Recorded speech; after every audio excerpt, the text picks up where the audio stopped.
औलादों को समझाई। ये बात क़यामत तक उम्मत को समझाने के लिए है कि जिस तरह इस उम्मत के मर्दों के ऊपर नबूवत की जिम्मेदारी है, इसी तरह इस उम्मत की औरतों के ऊपर भी नबूवत की मेहनत की जिम्मेदारी है। खदीजा रज़ियल्लाहु ताला अन्हा ने उसी वक्त, उसी आन, उसी लम्हा ये तय करके कहा, या नबी अल्लाह, दुनिया में कोई आपका साथ दे न दे, कोई आप पर ईमान लाए न लाए, कोई आप पर खर्च करे न करे, मैं आप पर ईमान लाऊंगी, मैं आप पर खर्च करूंगी, मैं आपका साथ दूंगी। आयशा रज़ियल्लाहु अन्हा फरमाती है, मैंने खदीजा रज़ियल्लाहु अन्हा को देखा नहीं, लेकिन हुजूर अकरम सल्लल्लाहु अलैहि वसल्लम जब भी खदीजा रज़ियल्लाहु अन्हा का नाम लेते, आपकी आंखों में आंसू होता, आप गमज़दा होते। जिस साल खदीजा रज़ियल्लाहु अन्हा का इंतकाल हुआ, उस साल का नाम आपने आमुल हुज़्न रख दिया, ये मेरे गम का साल है। फरमाते एक मरतबा मैंने गैरत में कहा, रसूल अल्लाह, एक बूढ़ी औरत को आप इतना याद करते हैं? आपने फरमाया, आयशा तुझे मालूम नहीं, खैरु निसाई हादिहिल उम्मह, इस रोए जमीन की सबसे बेहतरीन औरत इस रोए जमीन पर इस उम्मत में अगर कोई गुजरी है वो हज़रत खदीजा है, अपनी कुर्बानियों की वजह से। इसलिए मुआविया रहमतुल्लाह अलैह इस उम्मत के खवातीन से कहा करते थे, गंगोही रहमतुल्लाह अलैह के घर की मस्तूरात आई, हजरत ने उनसे पर्दे में बात की और पहली बात रखी कि देखो तुम दीनी कामों में मुआविन बनना, अपने मर्दों पर दुनिया का बोझ मत डालना और अपने मर्दों के लिए दीनी कामों के लिए फारिग कर देना। अगर तुम ऐसा नहीं करोगी तो हिबालतुश शयातीन बन जाओगी। जिस तरह शिकारी जान लगाता है शिकार के लिए, इसी तरह शैतान तुम्हें इस्तेमाल करेगा लोगों को फितनों में डालने की। हदीस में इस उम्मत का सबसे बड़ा फितना इस उम्मत की औरतें हैं और इस उम्मत का माल है। आप देखेंगे कि जो औरतें हिदायत के लिए इस्तेमाल नहीं होती, बातिल उन्हें गुमराही के लिए इस्तेमाल कर रहा है। मुसलमान औरत है, ईमान वाली है, लेकिन बातिल उन्हें गुमराही के लिए इस्तेमाल कर रहा है। इसलिए मेरे बुजुर्गों, जो औरत दीन के कामों में मुआविन नहीं होगी वो मुखालिफ होगी। और दोस्तों, मेहमान বলছেন যে সর্বপ্রথম যখন ওহী হুজুর পাক সাল্লাল্লাহু আলাইহি ওয়াসাল্লামের উপর হয়, হুজুর পাক সাল্লাল্লাহু আলাইহি ওয়াসাল্লাম প্রথম যে দাওয়াত দিয়েছেন, কথাটা খুব গুরুত্ব সহকারে শুনি, যে প্রথম যে দাওয়াত দিয়েছেন গারে হেরা থেকে আসার পর সর্বপ্রথম দাওয়াতের জন্য একজন মহিলাকে বেছে নিয়েছেন, যে হযরত খাদিজা রাদিয়াল্লাহু আনহাকে সর্বপ্রথম দাওয়াত দিয়েছিলেন। এই কথা কিয়ামত পর্যন্ত একটা উসুলের জন্য, যে এটা যেন একটা উসুল বনে যায়, মানুষ কথাটা বুঝতে পারে যে দাওয়াতের মেহনতে যে নারী এবং পুরুষের মাঝখানে কোনো পার্থক্য নেই। এজন্য সর্বপ্রথম এক মহিলাকে দাওয়াত দিয়ে ওনাকে তৈয়ার করেছেন। আর হযরত খাদিজা রাদিয়াল্লাহু আনহা বলেছিলেন যে ইয়া রাসূলুল্লাহ, যে আপনি যে যখন আমাকে দাওয়াত দিলেন, এই মেহনতের কথা আমাকে বললেন, আপনি চিন্তা করতে হবে না দুনিয়াতে কেউ আপনাকে সহায় করুক আর না করুক, আমি আপনাকে সাহায্য করব, আমি আপনার সাথ দেব। যে আমাদের গর্দস্ত যে এই কথাটা যে কিয়ামত পর্যন্ত যেন একটা উসুল বনে যায়, এজন্য হুজুর পাক সাল্লাল্লাহু আলাইহি ওয়াসাল্লাম এখান থেকে আরম্ভ করেন। যে আগে উনি বলেন যে হুজুর পাক সাল্লাল্লাহু আলাইহি ওয়াসাল্লাম এই কথার এত বেশি অনুভব ছিল যে আম্মা জান হযরত আয়েশা রাদিয়াল্লাহু আনহা উনি বলেন যে আমি হযরত খাদিজা রাদিয়াল্লাহু আনহাকে দেখা তো করতে পারি নাই, আমি দেখি নাই ওনাকে, কিন্তু হুজুর পাক সাল্লাল্লাহু আলাইহি ওয়াসাল্লাম যখনই ওনার ইন্তেকালের পরে আমাদের যুগে ওনার নাম নিতেন, তখনই হুজুর পাক সাল্লাল্লাহু আলাইহি ওয়াসাল্লামের চোখ মুবারক দিয়ে পানি বার হওয়া শুরু হয়ে যেত। যে আমি পেরেশান হয়ে বললাম যে হুজুর, আপনি একজন বুড়ি মহিলার জন্য এত আপনি চিন্তিত আর এত পেরেশান, আর আপনার দিলে এত মহব্বত। উনি বললেন যে হায় খাদিজা, যে আয়েশা, তুমি জানো না এই উম্মতের বেহতরিন আর উত্তম তরিন যদি আমরা যদি মহিলার কথা বলি, তা হযরত খাদিজা রাদিয়াল্লাহু আনহা, যে যখন দিনে আমাকে কেউ সাথ দেনেওয়ালা ছিল না তখন সে আমাকে সাথ দিয়েছিল, যখন আমাকে কেউ সাহস জোটাচ্ছিল না তখন সে আমাকে সাহস জুগিয়ে দিয়েছিল। এই জন্য যে তার কথার কোনো তুলনা হতে পারে না। যে এই জন্য মেহমান বলেন যে যে মহিলাদেরকে আমরা এই কাজের সাথে নিতে হবে। যে একবার যে হযরত মাওলানা ইউসুফ সাহেব রাহমাতুল্লাহ আলাইহি যে মহিলা মহিলাদের সাথে এক বয়ান হয়েছিল পর্দার ইহতিমামের সহিত, যে গঙ্গোতে আর সেখানে এটার উপরে তৈয়ার করেছিলেন যে দেখো তোমরা যদি পুরুষের সাথে দিনদারিতে মদদগার বনে যাও, সহায়কারী বনে যাও, তাহলে তো তোমাদের ব্যবহার দিনের কাজে হয়ে যাবে। আর মনে রাখবে যদি তোমরা দিনের কাজে সহায়কারী না বলো তাহলে কিন্তু শয়তানের তোমরা একটা তীর বলবে, আর শয়তানের তোমরা এক আলা বনে যাবে, আর শয়তান তোমাদেরকে রশি বানাবে, আর শয়তান যে তোমাদেরকে নিয়ে খেলাধুলার এক বস্তু বানাবে। এই জন্য যে ভালো কাজে তোমরা যে জরিয়া বনে যাও, এই কথার সাহস আর এই কথার নসিহত করেছিলেন। এই জন্য মেহমান বলছেন যে মহিলাদেরকে আমরা মেহনত করে যদি তাদেরকে সাথ দিয়ে নিতে পারি তাহলে তো তাদের ভালো কাজে ব্যবহার হয়ে যাবে। আর যদি তাদেরকে আমরা সাথ দিতে না পারি তবে তাদের জড়িয়ে ফিরে আমাদের ঘরের সমস্ত বদিনী রাস্তা।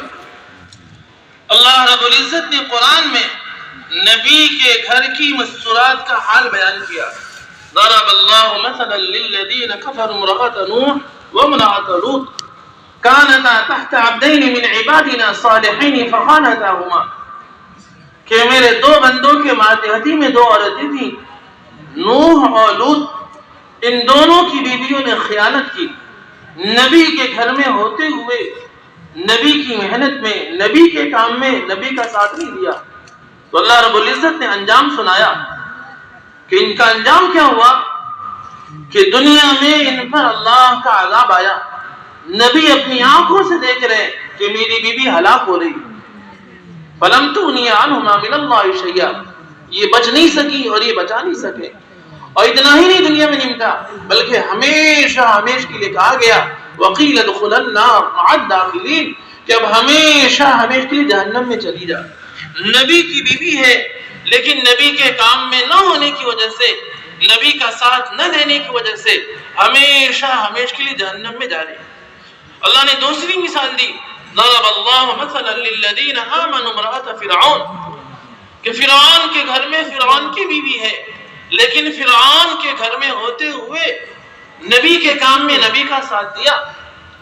میرے بزرگوں جب فرعون نے اسے تکلیف دی، ظلم کیا، ایک دعا کی رب ابن لی بیتا فی الجنہ ونجنی من فرعون وعملی، اے میرے رب اس فرعون ظالم آدمی نے میرے اوپر ظلم کر رکھا ہے، اپنے محل سے نکال رکھا ہے، مجھے اپنے کوئی ٹھکانہ دے دے، اس کے ظلم سے ہمیں نجات دے دے۔ فرعون کی بیوی اللہ سے دعا کر رہی، بظاہر وہ عذاب میں ہے لیکن اللہ کے کام میں، نبی کے کام میں نبی کے ساتھ ہے۔ اللہ رب العزت نے فرعون کے ظلم سے نکال کر جنت میں پہنچا دیا۔ اس لیے میرے بزرگوں مستورات کی نجات صرف اتنی سی بات نہیں ہے کہ عبادتیں ہو سکتی ہے، بلکہ اس امت کے مرد عورت کی نجات ہی عبادت اور دعوت کے جمع کرنے سے ہے۔ محترم بزرگ اور دوستو، মেহমান বলছেন যে আল্লাহ রাব্বুল ইজ্জত মহিলাদের এই কাজে সাথ দেওয়ার ব্যাপারে কোরআনে কারীমে দুইটা ঘটনা বর্ণনা করেছেন। একটা ঘটনা সাইয়েদানা লূত আলাইহিস সালাতু ওয়াস সালাম আর নূহ আলাইহিস সালাতু ওয়াস সালামের ঘরের ঘটনা বর্ণনা করেছেন। নবী ছিলেন, বড় নবী ছিলেন, কিন্তু ঘরের মস্তুরাত দিন না থাকার জন্য, দিনদারিতে নবীদের সাথ না দেওয়ার জন্য যে তাদের যেটা অবস্থা হয়েছে, যে একজন নবীর স্ত্রী হওয়ার সত্ত্বেও আল্লাহ রাব্বুল ইজ্জত তাদেরকে দুনিয়াতে হালাক করেছেন। আর শুধু দুনিয়াতে নয় বরঞ্চ তাদের জন্য বলে দেওয়া হয়েছে যে হ্যাঁ তুমি চিরকাল জাহান্নামীদের সাথে জাহান্নামে থাকতে হবে। মেহমান বলছে যে দেখেন নবীর সম্মুখেই হালাক করে দেওয়া হলো, যে কেন, যে ঘরের মস্তুরাত এই কাজে সাথ দিতে পারলো না। এজন্য মহিলাদেরকে সাথে নিয়ে এই কাজ করা কত কর্তব্য আর কত জরুরি এই ঘটনাতে বুঝে আসে। আর দ্বিতীয় এক ঘটনা আল্লাহ রাব্বুল ইজ্জত আরো বর্ণনা করেছেন যে এক মুসলমান না, এক কাফির, আর বহুত বড় কাফির, বরঞ্চ যার নাম আমরা সবাই জানি যে ফিরাউনের বিবি, সে দিনদারিতে মুসা আলাইহিস সালাতু ওয়াস সালামের সাথে, সে দিনদারিতে মুসা আলাইহিস সালাতু ওয়াস সালামের পক্ষে আল্লাহ রাব্বুল ইজ্জত যে ফিরাউন যে তাকে অনেক শাস্তি দেয়, কিন্তু সমস্ত শাস্তি থাকা সত্ত্বেও যে আল্লাহ রাব্বুল ইজ্জত যে তার থেকে তাকে ফিরাউনের জুলুম থেকে আল্লাহ তাকে বাঁচিয়ে নিলেন আর তার জন্য চিরকালের জন্য জান্নাতের সিদ্ধান্ত করে নিলেন যে যদিও তুমি একজন কাফিরের স্ত্রী, কিন্তু তোমার জিন্দেগিতে দ্বীন থাকার জন্য, তোমার জিন্দেগি তুমি নবীর সপক্ষে থাকার জন্য তোমার জন্য চিরকালের জন্য জান্নাতের সিদ্ধান্ত হয়ে গেল। এইজন্য মেহমান বলছেন যে হাবুদের গর্দস্ত যে হ্যাঁ, মহিলাদেরকে যদি আমরা সাথে নিতে পারি তাহলে জান্নাতের অনেক রাস্তা খুলে যাবে, আর যদি সাথে নিতে না পারি তাহলে যে তারজনী করে আমাদের অন্য রাস্তা খুলবে। এজন্য যে এই উম্মতের যে কামিয়াবির আসল মূলই হয়েছে যে আমরা দ্বীনদারিকে, যে ইবাদত আর দাওয়াতকে, যে দুই পক্ষ নারী হই আর পুরুষ হই, যে সবাই মিলে যখন আমরা আঁকড়িয়ে ধরবো তখনই আমাদের কামিয়াবির রাস্তা খুলবে। जिस तरह ये जिम्मेदारी इस उम्मत के मर्दों पर औरतों पर है, मेरे बुजुर्गों, ये मेहनत और इस जिम्मेदारी को लेकर अपने नस्लों को भी सिखाना और उन्हें भी इस मेहनत में लेके चलना। लेकिन हमारी नस्लों की हिफाजत हमारे घर की मस्तूरात से, अगर हमारे घर की मस्तूरात इबादत और दावत में है तो हमारी नस्लें, हमारी औलादें महफूज होंगी, हिफाजत में होंगी, दीन पर होंगी। और अगर हमारी घर की मस्तूरात दीन और दावत की मेहनत बनी है तो फिर हमारी नस्लें महफूज नहीं रह सकती। अल्लाह रब्बुल इज्जत ने कुरान में दूसरी मिसाल दी, जिस जमाने के हजरत नूह अलैहिस्सलाम है, मेरे बुजुर्गों, नूह अलैहिस्सलाम उन्होंने 950 साल मेहनत की, दीन की मेहनत, लेकिन बीवी ने साथ नहीं दिया, बीवी ने साथ नहीं दिया। तो अंजाम क्या हुआ कि बीवी के साथ न देने की वजह से उनका बेटा भी नाफरमान हुआ। नबी अपने बेटे से कह रहे हैं, या बुनय्या इरकम माना वला तकुम माल काफिरीन, कि मेरे बेटे तुम मेरे साथ सवार हो जाओ। तो बेटा कहने लगा, साहब इला जबल, मैं तो पहाड़ पे चढ़ जाऊंगा, पानी आएगा कहां तक। नबी कह रहे हैं कि बेटे देखो, आज कोई बचेगा नहीं, आज कोई नहीं बच सकता जब तक कि पानी का मौज आया और माँ और बेटे को बहा ले गया। नबी अपनी आंखों से देख रहे कि मेरी बीवी, मेरा बेटा हलाक हो रहा है, लेकिन बचा नहीं सके। अल्लाह ने दूसरी मिसाल कुरान में दी, इब्राहिम अलैहिस्सलाम ने अपने बेटे से कहा, या बुनय्या इन्नी अरा फिल मनाम अन्नी अज़बहुका फंजुर माज़ा तरा, कि मेरे बेटे मैं तुमको देख रहा ज़िबा कर रहा, ज़िबा, तुम्हारी क्या राय। तो बेटा कहने लगा, या अबती फ़अल मा तु'मर सतजिदुनी इंशाअल्लाह मिनस साबिरीन, कि अब्बा आप तो मुझको ज़िबा कर दें, आप मुझको सब्र करने वाले पाएंगे। उलमा ने लिखा है कि यहाँ एक नबी जान बचाने की बात कर रहा और दूसरा नबी जान लगाने की बात कर रहा। दोनों ने अपने बेटे से दरखास्त की, तश्कील की, अपने बेटे के सामने बात रखी, लेकिन वहां मां नाफरमान है, मां नबी के साथ, नबी के काम में नहीं है, तो औलाद भी नबी का साथ छोड़ दिया, नबी के काम से अलग हो गई और नबी के सामने नबी की औलाद हलाक हो रही। और यहाँ इब्राहिम अलैहिस्सलाम ने बेटे से कहा, तो उसकी वजह कि माँ फरमाबरदार, माँ कुर्बानी के साथ, माँ नबी के काम में, नबी के साथ हिजरत में है, दावत में है, तो बेटा भी अपने आप को कुर्बानी के लिए पेश किया और कुर्बान हो गया। इसलिए हमारी नस्लों की हिफाजत, तहारत, दीनदारी हमारे घर की मस्तूरात की वजह से। মুহতারাম বুজুর্গ আর দোস্ত, মেহমান বলছেন যে যেমন করে আমাদের নিজের জিন্দেগিটা দিনের উপর চালানো এটা আমাদের এক দায়িত্ব, এক জিম্মেদারি, এমন করে আমাদের যে নসল আছে তাদেরকেও দিনদার বানানো এটাও আমাদের জিম্মেদারি। এখন দিনদার আমাদের নসল কি করে বনবে? মুরব্বী বলছেন যে তার জন্য আসল যেটা বুনিয়াদ সেটা হয়েছে ঘরের মস্তূরাত। ঘরের মস্তূরাত যদি দিনদার হয় তবে নসলের দিনের আশা করা যায়, আর যদি ঘরের মস্তূরাত দিনদার না হয় তবে বাপ নবী হওয়া সত্ত্বেও নসল তার বদ্দিন হয়ে যাবে। তার দুইটা মিসাল কোরআনে কারীমে আল্লাহ রাব্বুল ইজ্জত বর্ণনা করেছেন। একটা মিসাল সাইয়েদনা নূহ আলাইহিস সালাতু ওয়াস সালামের, যে উনি বড় নবী আর ওনার স্ত্রী দিনদার না হওয়ার জন্য উনি এত বড় নবী যিনি 950 বছর পর্যন্ত এই পৃথিবীতে দিনের দাওয়াতের মেহনত করে গেলেন, আর মানুষ ওনার দাওয়াতে অন্য মানুষ হিদায়াত পেয়ে গেল, কিন্তু ঘরে দিন না থাকার জন্য, মস্তরাতের ভিতরে দিন না থাকার জন্য ওনার ছেলে ওনার দিন থেকে মাহরুম হয়ে গেল। আর যখন আল্লাহ রাব্বুল ইজ্জতের আযাব এসে গিয়েছে, দুনিয়া ডুবে যাইতেছে, তখন উনি আহ্বান করলেন, হে আমার বেটা, আসো আজকে আমার নামে উঠে যাও। যে আজকে নামে উঠবে সে বেঁচে যাবে। সে বলবে না না না না, যে আমি তো সেই পাহাড়ের উপর চলে যাব, পাহাড় আমাকে বাঁচিয়ে নেবে। উনি বললেন যে না না, আজকে কিন্তু কোনো পাহাড় কাউকে বাঁচাতে পারবে না। যে এমন অবস্থায় সে ছেলে সেখানে হালাক হয়ে যায়। আর অপর আরেকটা মিসাল আল্লাহ রাব্বুল ইজ্জত বর্ণনা করেছেন, যে ঘরে যদি দিন থাকে তাহলে সন্তানের ভিতরে দিন কেমন করে আসে। সাইয়েদনা ইব্রাহিম আলাইহিস সালাতু ওয়াস সালাম গণী দিনদার, ঘরেও দিনদারি, আর ওনার যখন ঘরে দিনদারি আছে, মস্তরাতের ভিতরে কুরবানি আছে, যে নসলে দিনদারি এসেছে। সাইয়েদনা ইসমাঈল আলাইহিস সালাতু ওয়াস সালামের জিন্দেগি ইহার জন্য এক প্রমাণ স্বরূপ, যে একদিকে যে হযরত ইসমাঈল আলাইহিস সালাতু ওয়াস সালামকে ওনার আব্বা বর্ণনা করেতেছেন, হে আমার ছেলে, যে আমি স্বপ্নে দেখেছি তোমার আমি জবাই করতেছি, যে তোমার কি রায়, তোমার কি ফান্দুরবাদা তারা, তুমি এখন কি রায় দাও, তোমার যে ব্যাপারে তুমি কি বলো। উনি বলেন, ইয়া আবাতি ফালবা তোমার, আপনাকে যেটা হুকুম করা হয়েছে আপনি করে যান, আমাকে আপনি সবরকারীদের মধ্যে পাবেন। আমি সবর, যে আমার সবর আমি ছেড়ে দিব না, আল্লাহর জন্য কুরবান হতে আগে আমি হয়ে যাব। এই জন্য বুজুর্গ দোস্ত মেহমান বলছেন, দেখেন মস্তরাতের দিনদারি কত বড় জিনিস। একদিকে যে মস্তরাতের জিন্দেগিতে দিন নেই, হযরত নূহ আলাইহিস সালাতু ওয়াস সালাম ছেলেকে বাঁচানোর দাওয়াত দিতেছেন, আসো আমার নামে উঠে যাও, বেঁচে যাবে।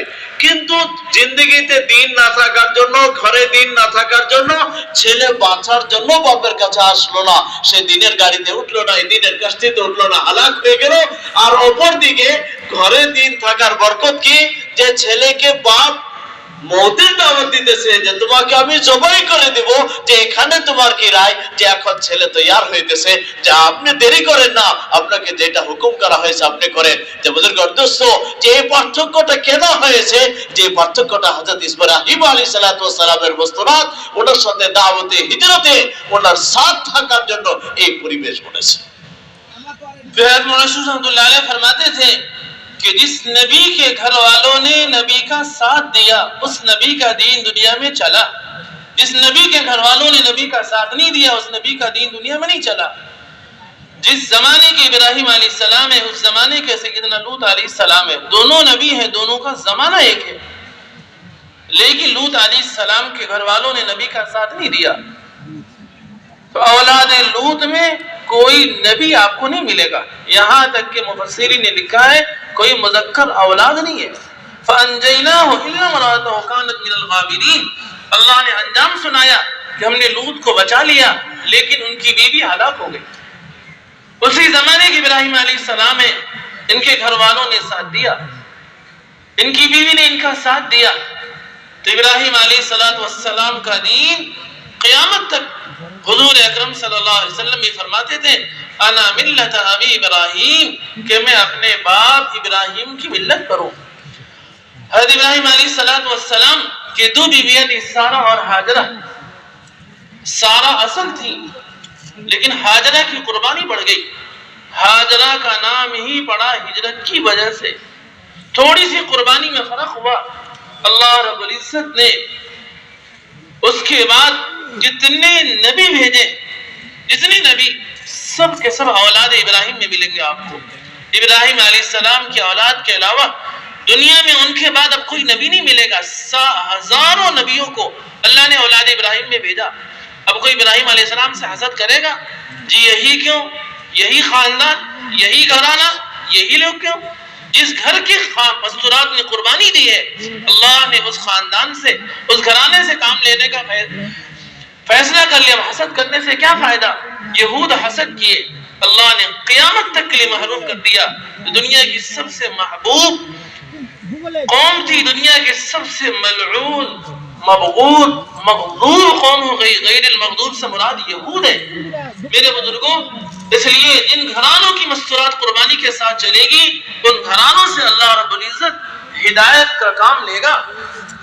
মাস্টার বুজুর্গ দোস্ত মেহমান আর দুইটা বড় সুন্দর মিসাল আমাদের সম্মুখে ধরে তুলছেন যে হ্যাঁ জিন্দেগি যদি আমরা দেখি যে হযরত মাওলানা ইউসুফ সাহেব রাহমাতুল্লাহি আলাইহি বলেছিলেন যে যে নবীর বাড়ির মানুষ ঘরের লোকেরা ওনাদের দিনদারিতে সাথ দিয়েছে ওনাদের দিন দুনিয়াতে চলেছে আর जिनाদের ঘরওয়ালারা ওনাদের দিনদারিতে সাথ দেননি ওনাদের মেহনতে সাথ দেননি ওনাদের দিনও চলতে পারেনি এটার জন্য দুইটা মিসাল মেহমান পেশ করছেন একই যুগের দুই নবী সৈয়দনা ইব্রাহিম আলাইহিস সালাতু ওয়াস সালাম এক এলাকার নবী সৈয়দনা লূত আলাইহিস সালাতু ওয়াস সালাম ও সেই যুগের আরেকজন নবী হযরত লূত আলাইহিস সালাতু ওয়াস সালামের বিবি দিনদার না যে ওনার নসল আগে চলে নাই আর ওনার যে ওনার দিন আগে চলে নাই কেউ যে ওনার নসলের ভিতরে আর কেউ নবী হয়েছে এমন পাওয়া যায় না মেহমান বলেন আগে ওনার কোনো পুরুষ সন্তান হয়েছে বলেও এটা পাওয়া যায় না এমন করে নাম নিশান মিটে গিয়েছে আর অপর দিকে সেই যুগেই একজন নবী এসেছেন আর সেই যুগের আরেকজন নবী সৈয়দনা ইব্রাহিম আলাইহিস সালাতু ওয়াস সালাম যে ওনার জিন্দেগিতে ওনার ঘরে দিন আছে আর মস্তরাতে দিন নিয়ে চলতেছে আর দিনের কুরবানি ওনার জিন্দেগিতে থাকার জন্য আল্লাহ রাব্বুল ইজ্জত ওনার দিনকে চালিয়েছেন আর ওনার যে ওনার নসলকে আল্লাহ রাব্বুল ইজ্জত দুনিয়াতে আবাদ করেছেন যে ওনার নসলে না জানি কত নবী তারপরে এসেছেন যে আবুদুল দোস্ত যে বোঝা গেল যে ঘরে যদি জিন্দারি আছে তাহলে তারপরে সেই নসলে দিন থাকবে এবং তার দিন চলবে তার নাম থাকবে আর যদি তার ঘরে দিনদারি না থাকে তাহলে কিন্তু পিছনের নসলও চলবে না আর নামও বাকি থাকবে না মুরব্বিরা বলেন যে এক ঘরে আপনি দেখেন হযরত ইব্রাহিম আলাইহিস সালাতু ওয়াস সালামের দুই বিবি হযরত সারা আর হযরত হাজেরা দুইজন এক ঘরের এক স্বামীর দুই স্ত্রী হযরত সারা উনি প্রথম বিবি আর হযরত হাজেরা যে পরে এসেছেন কিন্তু কুরবানির ক্ষেত্রে একজনের কুরবানি বেশি যে ওনার কুরবানির ক্ষেত্রে ওনার সফর হাজারে উনি যখন ঘরে বাইরে থাকতেন সাথ দেওয়ার জন্য ওনার নামই হাজেরা পড়ে যায় যে ওনার কুরবানির জন্য যে সমস্ত যে নসল যেটা চলেছে বনি ইসরাইলের এই যে নবীরা পয়দা হয়েছেন এই সমস্ত নবীরা যে হযরত হাজেরার ঘর থেকে পয়দা হন আর হযরতে যে সারা থেকে পয়দা হয় না আর হাজেরা থেকে সারা থেকে বড় নসল বা নবীদের সন্তান পাওয়া যায় না মেহমান বললেন যে হ্যাঁ এখন কেউ হিংসা করতেছে যে এক বাপের সন্তান এক সন্তান এক মায়ের সন্তান এত এত নবী হয়ে গেল এত সবকিছু তারা অর্জন করে নিল আর আরেক মায়ের সন্তানে কিছু পেল না যেন এখন হাসদ করলে হবে না আসল সমস্যা তো ওই মায়ের দিনদারি ছিল যখন ওনার দিনদারি ছিল ওনার নসল চলে গিয়েছে আর এদিকে যেমন মেহনত ছিল না যার জন্য এই নসল চলতে পারে নাই যে আজকে যে তারা যে এই সারার যে আওলাদের মধ্যে ইহুদ পড়ে যে তারা এই হিংসা করে এক যুগের যারা আল্লাহ রাব্বুল ইজ্জতের প্রিয় বান্দা ছিল তারা এই পৃথিবীর সবথেকে নিকৃষ্ট বান্দা আল্লাহ রাব্বুল ইজ্জতের কাছে বলে যায় আমরা যে নামাজে তিলাওয়াত করে গায়রুল মাগদুবি আলাইহিম এখানে এই ইহুদদেরকে বোঝানো হয়েছে যে দেখেন এক ঘরে মসরাতের দিন না থাকার জন্য কত বড় পার্থক্য হয়ে গেল इसलिए मेरे बुजुर्गों हाजरा की बरकत से अल्लाह ने इस उम्मत को जमजम की नेमत दी आयशा रज़ियल्लाहु अन्हा की हिजरत की खुरूज की बरकत से अल्लाह ने इस उम्मत को तयम्मुम की नेमत दी फतेह मक्का जो इस्लाम की फतह है असल सुलह हुदैबिया इस्लाम की फतह है सहाबा फरमाते हैं उस सुलह हुदैबिया का खुलासा और राज उम्मे सलमा रज़ियल्लाहु तआला अन्हा का खुरूज और अल्लाह के रास्ते का निकलना है ये जिन घरानों से मस्तूरात निकलेंगी और जिन घरों की मस्तूरात काम में लगेंगी अल्लाह रब्बुल इज्जत उनके घरों में क़यामत तक के लिए अल्लाह खैर को जारी करेगा अल्लाह रब्बुल इज्जत आसानियां लाएगा अल्लाह रब्बुल इज्जत उनके घरों को हिदायत का जरिया बनाएगा हुजूर अकरम सल्लल्लाहु अलैहि वसल्लम ने इस रोज़ ज़मीन पर पहली जमात बनाई और जमात सिर्फ मर्दों की नहीं बनाई जमात मामस्तूरात बनी अपने घर से अपनी बेटी हज़रत रुक़ैया रज़ियल्लाहु तआला अन्हा को हबशा रवाना किया आपने बतौर फख्र के फरमाया इन्न उस्मान अव्वलु मन हाजर बि अहली बाद लूत अलैहिस्सलाम कि सैयदना लूत अलैहिस्सलाम के बाद ये पहला घराना है जो अल्लाह के दीन के लिए हिजरत कर रहा अल्लाह रब्बुल इज्जत ने कुरान में जिस तरह मर्दों की सिफत बयान की सहाबा की साइहून इसी तरह अज़वाज मुतहहरात की अल्लाह ने सिफात बयान की है आबिदात साइहात کہ وہ صرف عبادت کرنے والی نہیں بلکہ مسلمان اطاعت کرنے والی، اللہ کے سامنے رونے والی، گڑ گڑانے والی، عبادت کرنے والی اور اللہ کے دین کی محنت کرنے والی ہوں گی۔ حضرت عائشہ رضی اللہ عنہ خود فرماتی ہے اذا اراد النبی صلی اللہ علیہ وسلم سفرا اقرا بین نسائه، کہ حضور اکرم صلی اللہ علیہ وسلم جب بھی سفر کا ارادہ فرماتے ازواج مطہرات میں قرعہ اندازی ہوتی تھی نکلنے کے لیے۔ حضور اکرم صلی اللہ علیہ وسلم کا عام خروج تو تھا وما مستورات کے ساتھ تھا، اس لیے اس طرح خروج مردوں کی ذمہ داری ہے۔ اسی طرح میرے بزرگوں اللہ کے راستے میں نکلنا اس امت کی عورتوں کی ذمہ داری ہے۔ حضرت فرماتے ہیں بس تھوڑا سا طریقہ کار میں فرق ہے کہ مردوں کا کام کھلا ہوا، مستورات کا کام پردے کے ساتھ ہے، لیکن نکلنا دونوں کی ذمہ ہے، محنت دونوں کی ذمہ ہے۔ اس سے میرے بزرگوں کام کی، اسلام کی، دین کی فضا قائم ہوگی۔ ورنہ اگر ہم نے مستورات کو چھوڑ دیا محنت کے اعتبار سے، حضرت عائشہ رضی اللہ عنہ فرماتی ہے، بخاری شریف کی روایت ہے کہ دور صحابہ میں ایک بھی کوئی خاتون مرتد نہیں ملی، ایک بھی کوئی خاتون۔ دور صحابہ میں آپ دیکھیں گے اس دعوت کی برکت سے مرد و عورت میں کی دعوت تھی تو اسلام میں آمد ہی آمد تھی۔ امت نے دعوت کو خاص کر لیا کہ یہ مردوں کا کام ہے، مستورات کو چھوڑ دیا، باطل نے محنت شروع کر دی۔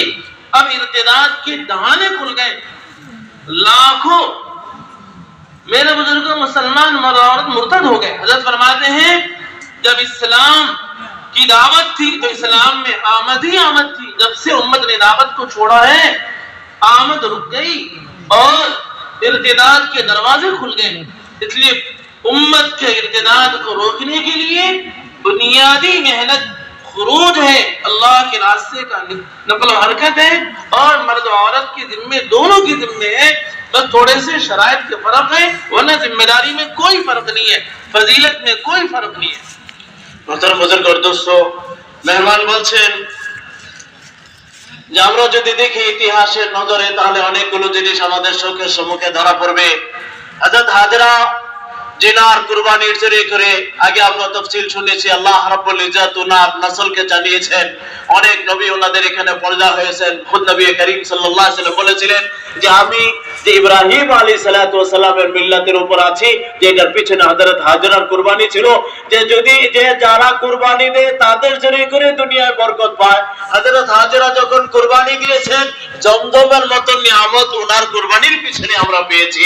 হযরত আয়েশা রাদিয়াল্লাহু আনহা কুরবানি দিয়েছিলেন, আর আল্লাহর রাস্তায় থাকার, আল্লাহর রাস্তায় গিয়ে কুরবানি দেওয়ার বরকতে আল্লাহ রাব্বুল ইজ্জত তায়াম্মুমের মতো এক মুবারক নিয়ামত আমাদেরকে দান করেছেন। হযরত উম্মে সালমা রাদিয়াল্লাহু আনহা উনি আল্লাহর রাস্তায় হিজরত করা, উনি আল্লাহর রাস্তায় বার হওয়ার জন্য যে হুদায়বিয়ার সন্ধি যেটা হয়েছিল, সেই হুদায়বিয়ার সন্ধি হযরত উম্মে সালমা রাদিয়াল্লাহু আনহারই কিরদার ছিল, যে ওনার কামালে এটা হয়েছিল। এই জন্য মেহমান বলছেন যে মুসলমান যদি আল্লাহর রাস্তায় বার হয় যে এমন করে উম্মত বরকত পাইতে থাকবে, তাদের জিন্দে তাদের নসলে দিন বাড়তে থাকবে আর বরকতের রাস্তা খুলতে থাকবে। আর যখন যে মুসলমান যদি বার হওয়া ছেড়ে দেয় তাহলে কিন্তু উম্মত যে তাদের বরকত থেকে মাহরুম হয়ে যাবে আর এদের জিন্দেগিতে এদের নসল মিটে যাবে। যেই জন্য নবী করিম সাল্লাল্লাহু আলাইহি ওয়াসাল্লামের যুগে আমরা পাবো যে মর্দের যেমন করে আল্লাহর রাস্তায় বার হওয়ার গুরুত্ব ছিল, যে তার দিকে তার সমপরের পর্যায় বা তার থেকে বেশি যদি বলা হয় যে মুস্তারাত বার হওয়ার গুরুত্ব ছিল তবে ভুল হবে না। কারণ নবী করিম সাল্লাল্লাহু আলাইহি ওয়াসাল্লাম নিজে হিজরত করার পূর্বে সর্বপ্রথম যেটা জামাত বানিয়েছিলেন, সেই জামাতে যে শুধু পুরুষ ছিল না, সেই জামাতে পুরুষ এবং মহিলা উভয়কে দিয়ে তারা হিজরত করেছিলেন।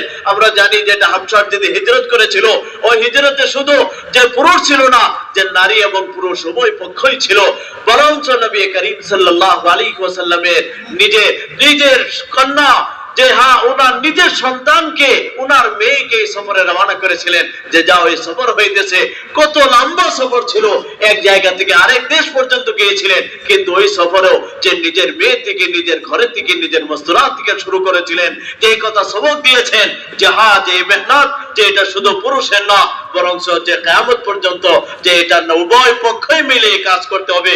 যে হুজুর পাক সাল্লাল্লাহু আলাইহি ওয়াসাল্লাম হযরত উসমান রাদিয়াল্লাহু আনহুকে দিয়ে যে সেই যুগে ওনাকে পাঠিয়েছিলেন, যার যে আর সেই যুগে আজওয়াজ মুতাহহারাতেরও আল্লাহর রাস্তায় বার হওয়ার এত বেশি জজবা ছিল।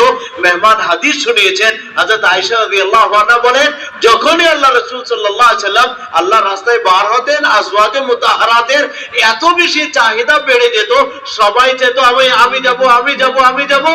নবী করিম সাল্লাল্লাহু আলাইহি ওয়াসাল্লাম বাধ্য হয়ে তাদের মাঝখানে লটারি ডালতেন যে কার নাম আসবে সে যাবে, সবাই তো একসাথে যাওয়া সম্ভব না। যে এমন পর্যায়ে ছিল যে হ্যাঁ যে যার জন্য এমন করে বার হওয়া হতো। আর হযরতজি বলেন যে দাওয়াতের মেহনত দুই পক্ষই দুইটাই বরাবর দরজা। আর কিন্তু আমরা দেখি যে পুরুষের কাজ একটু খোলা কাজ সব জায়গায় হইতেছে, কিন্তু মস্তুরাতের কাজটা একটু পর্দার পিছনে হইতেছে। কিন্তু দায়িত্ব জিম্মেদারি উভয় পক্ষের উপর বরাবর আছে, আর উভয় পক্ষ বরাবর ভাবে কাজ করতে হবে। যাহা এটি আমরা পাওয়া যায় যাহাবুদের গর্দস্ত যে নবী করিম সাল্লাল্লাহু আলাইহি ওয়াসাল্লামের যুগে, সাহাবার যুগে এই মেহনত তারা সবাই এই কথা বুঝেছিল যে উভয় পক্ষের মেহনত এটা। এই জন্য হাত জামাতে যেমন করে আমরা পুরুষ পাবো, তেমন করে আমরা মস্তুরাতকে পাবো। মেহমান বলেন বুখারী শরীফের রিওয়ায়াত এটা যে হ্যাঁ যে সেই যুগে মস্তুরাত আল্লাহর রাস্তায় বার হওয়ার জন্য সাহাবায়ে কেরামের যুগে কোনো মস্তুরাত, কোনো মহিলা মুরতাদ হয়নি। অনেক পুরুষ সেই যুগে মুরতাদ হওয়ার রিওয়ায়াত আছে, কিন্তু কোন মস্তুরাত রিওয়ায়াত যে মুরতাদ হয়নি।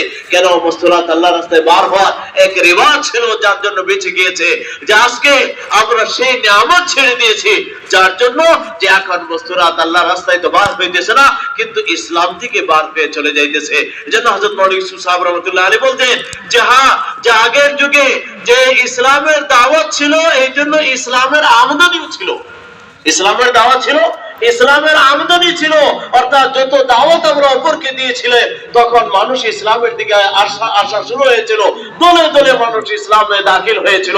আজকে সে আহ্বান আমরা ছেড়ে দিয়েছি, আজকে দাওয়াত আমরা ছেড়ে দিয়েছি, আমদ তো বন্ধ হয়ে গিয়েছে, আশাটা তো বন্ধ হয়ে গিয়েছে, কিন্তু যাওয়া বন্ধ হয়নি। ইরতিদাদের এবং মুরতাদ হওয়ার রাস্তা খুলে গিয়েছে।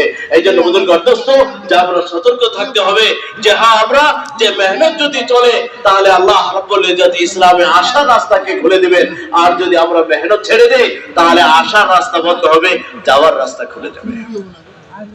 हज़रत अबू बकर सिद्दीक रज़ियल्लाहु ताला अन्हु हुजूर अकरम सल्लल्लाहु अलैहि वसल्लम की वफात के बाद उस इर्तिदाद को रोकने के लिए जमातों को रवाना किया तो उन्हें दो हिदायत दी। पहली हिदायत सुम्मा दुऊहुम इला तहव्वुल मिन दारिहिम इला दारिल मुहाजिरीन, एक तो उनको अल्लाह के रास्ते में निकालना और उनको निकालकर मरकजी मकाम पर भेजना। दूसरी हिदायत दी कि जो मदीना मनव्वरा का तुमने माहौल देखा है वो माहौल मेहनत करके वहां कायम करना। इसलिए मेरे बुजुर्गों हज़रत फरमाते हैं कि दुनिया की हर मस्जिद मस्जिद नबवी के मामूल पर आ जाए। फरमाया करते थे कि अगर तुम्हारी मस्जिद नबवी के मामूल पर आ गई तो तुम्हारे महल्ले मदीने के महल्ले की तरह होंगे और तुम्हारे यहाँ के लोग सहाबा की तरह होंगे। उस जमाने में इस्लाम को देखने के लिए किताब नहीं देखते थे लोग, इस्लाम को देखने के लिए सहाबा की जिंदगी देखते थे। इस्लाम क्या है?